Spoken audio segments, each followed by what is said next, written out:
আজকে আমার কাজ রয়েছে বালির ওই পারে, বালির খালটের ওই দিকটা। তো আমি চলে এসেছি, যাচ্ছি এখন নিচে গিয়ে অটো টোটো যা পাই সেটা ধরে লোকেশনে পৌঁছাবো। চলে এসেছি, রাস্তা পার হয়ে কলকাতার অটোতে ধরবো, সেই অটো ধরে তারপরে যাবো। তো প্রথমবার গিয়েছিলাম, গিয়ে দেখি এরকম উত্তরপাড়া ঢোকার মুখেই এইরকম টাইপের হচ্ছে একটা করা রয়েছে।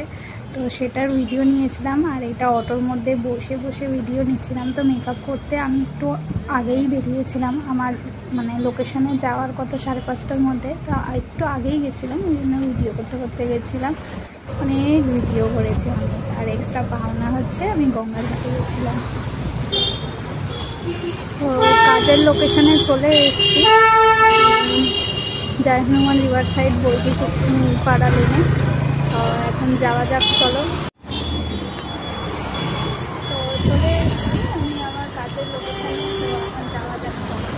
এই রাস্তাটা পেছনের রাস্তা দিয়ে আসলাম, এখন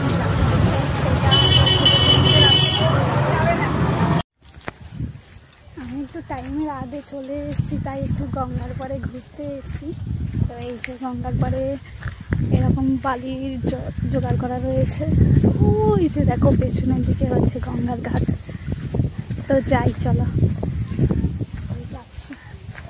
বসার ঘাট আছে কিনা তা জানি না, বাট ঘুরে আসি, অনেকটা আগে চলে এসেছি তাই এসেছি এখানে, দেখি বসার জায়গা আছে নাকি।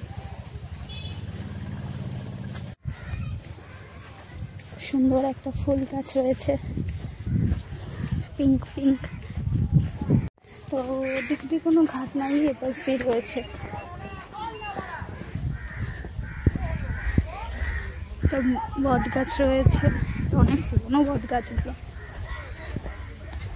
ঘাট মতো রয়েছে, সবাই আড্ডাও দিচ্ছে দেখি। কি সুন্দর ঠান্ডা হাওয়া,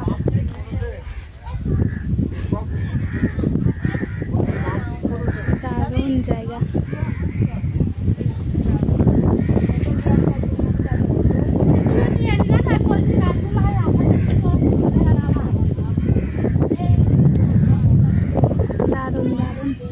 আমাদের ওখান থেকে গঙ্গার পাড় একরকম, আর এখানে একটু অন্যরকম গঙ্গার পাড়।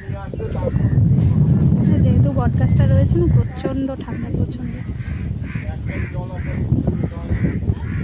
তো পাড় ভেঙে কি অবস্থা, পাড় ছিল হয়তো, পাড় ভেঙে গেছে।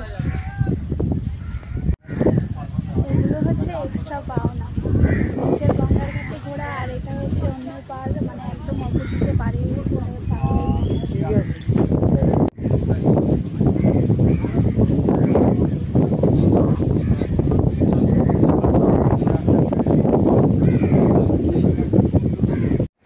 হেয়ারটা এইরকম মেসি বান টাইপের চেয়েছিল, এই যে সেই মেকআপ। তো এই দিদির কাছে আমার প্রথম যাওয়া, মেকআপটা খুব পছন্দ হয়েছিল, বারবার বলছিল স্যাটিসফাইড হয়েছে, বারবার বলছিল ভিডিওটা তোলা হয়নি।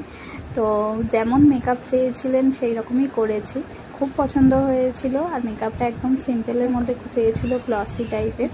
তো আই মেকআপটা এরকম একটু ইয়েলো আর মেরুনিশ টাইপের চেয়েছিল, সেই রকম টাইপের করে দেওয়ার চেষ্টা করেছি। তো বেরোচ্ছি যখন আমি ব্যাগপত্র গুছিয়ে, তখন আমাকে বলছে খুব ভালো হয়েছিল। আর দিদির ছেলে ছিল, ছেলেও বারবার বলছিল খুব সুন্দর হয়েছে মেকআপ, খুব সুন্দর হয়েছে। তো এইগুলোই হচ্ছে পাওনা, মেকআপ যদি তার পছন্দ হয় ক্লায়েন্টের, সেটাই হচ্ছে আমাদের কাছে বড় পাওনা মেকআপ আর্টিস্ট হিসাবে। তারপরে আমি বাড়ি আসার সময় একটুখানি ভিডিও করছিলাম, ওখানে প্যান্টালুন, স্টুডিও অনেক কিছু ছিল। তো ভিডিও যদি ভালো লাগে অবশ্যই বলবে। টাটা।